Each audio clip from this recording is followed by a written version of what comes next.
There are many people who have the limitations in their minds, who have lost that fire in their eyes.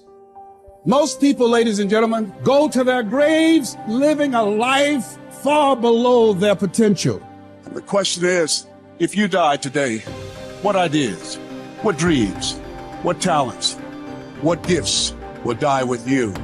You have the ability to do more than you can ever begin to imagine. It's what you create. It's the habit of what you put in your head. See, someone can tell you your whole life you're a piece of crap, and part of you goes, you're full of it, I'm gonna show you. Lots of people have done that. They never bought it. Or someone tell you you're beautiful your whole life, you go, I'm not really beautiful. So what people tell you doesn't matter at all. It's what you stack. It's what you assemble. You need to believe and know that you're one decision, one relationship, one meeting, one book, one thought, one something away from a completely different life. It's an effort play. If you don't have self-confidence, you've never kept the promises you make to yourself. Check that box. If you have self-confidence, you've started to keep the promises you make to yourself. So if I'm gonna get up and I'm gonna work out, I'm gonna do 10 reps in the gym, I do one more. If I'm gonna do 45 minutes on the treadmill, I do one more. If I wanna make 10 contacts in a day, I do that and one more. There's a lot of times where I don't know how I'm gonna move forward, but I ask myself one question: can you take another step? And that answer is always yes. You're passing through that keyhole.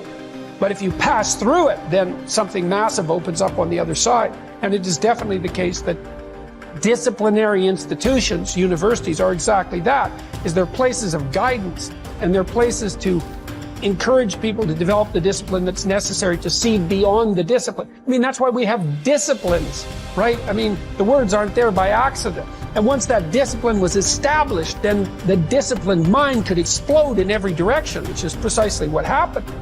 And that's the thing about growing up, is that when you're a teenager and a young adult, you have to sacrifice everything you could have been as a child to be the one thing that you're aiming at. But then that opens up, and the universities are part and parcel of that process. Change is automatic, but progress is not. Start today, right now. What do I really want in depth? What are the rituals that will get me there? And then get yourself to start a few of those actions and lock them in place. If you make the changes in yourself, you're going to be proud, and no amount of money or accolades from other people can mirror the feeling of being proud of knowing you've taken back control of your life. Everything in life is always changing. We don't have to work on change.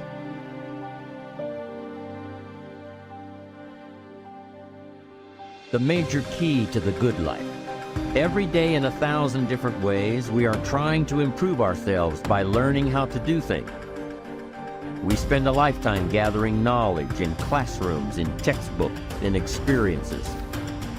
Now, if knowledge is power, if knowledge is the forerunner to success, then why do we fall short of our objectives?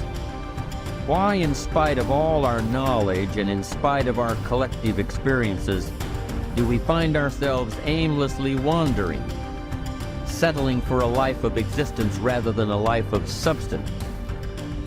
There may be many answers to this question. Your answers may be different than your associates or your spouses or your friends. The fundamental answer is the absence of discipline. Applying all that we know. Discipline. Self-discipline.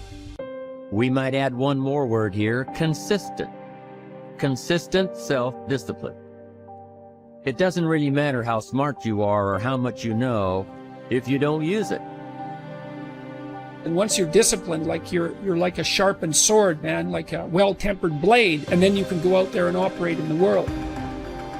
The reason that discipline is necessary is because you're a mass of competing short-term interests. And so the question is then, well, which short-term interest should win out? And the answer to that is none of them. They need to be organized into a hierarchy that makes them functional across time and across individuals. Get it really simple, things you do right now to change your life. You can go to experience it that day, and then you get momentum. Day 1, day 2, day 3, day 4, and all of a sudden now what used to be hard to do is easy to do. And I think for anyone, you got to understand, anyone can learn anything. And I'm just not willing to settle for a life without passion and aliveness. That's just like, there's so much to learn, there's so much to grow. And then my view is, what's next is always better. If I make it so, it's my job to make it so. And I think that's how we have to navigate. But most of us have been conditioned not to take a risk. And once you peel the crust, peel that crust away and see who you really are, you open your mind to a whole nother world. So I've opened my mind up to a whole nother world that most people can't even fathom because they haven't dug deep. So people think I'm crazy because I found a whole nother way of living. I think they're crazy for never even trying to get to the other side of whatever's in front of them. So what drives me every day is finding more of myself. And being my best is a never-ending journey. It is said that the master swordsman Nakayama Hakudo would practice drawing his sword some 2,000 times a day. At the Hayashizaki Temple, in one marathon of endurance training, he was recorded drawing his sword 10,000 times in a single 24-hour period. We can imagine the sheer speed required to do this. And also the deliberateness to do so many reps in so little time. But why would he do such a thing at all? Because, as Octavian's teacher Arrius Didymus said, practice over a long time turns into second nature. We don't rise to the occasion, we fall to the level of our training. The samurai Musashi was once challenged by a warrior named Miyake Gunbei, a man who thought himself one of the best in the world.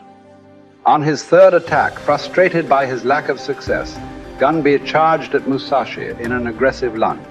Musashi, having prepared for this exact scenario countless times, replied, "That is not what you should do," then parried the blow with one sword and watched as the man gashed his own cheek against Musashi's other sword.